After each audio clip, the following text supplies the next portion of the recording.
In this lecture, we will cover the process of adding fusible fleece to the outer fabric of our zipper pouches, providing them with structure and padding for a professional finish.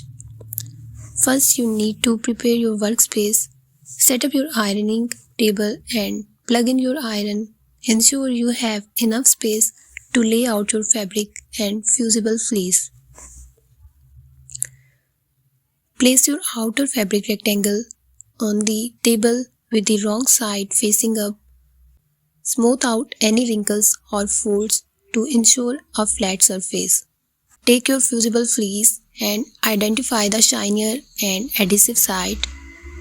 Then place the shinier side facing down onto the wrong side of the fabric, aligning the edges of the fleece with the edges of the fabric.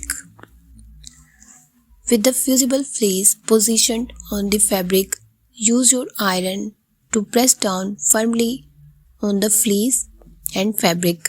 Apply even pressure over the entire surface of the fabric and fleece, ensuring that the fleece adheres securely to the fabric. Repeat the process for the second outer fabric rectangle, ensuring that both pieces have fusible fleece securely attached to their wrong sides. After fusing, trim any excess fusible fleece extending beyond the edges of the fabric. Use scissors to carefully cut the fleece flush with the fabric edges.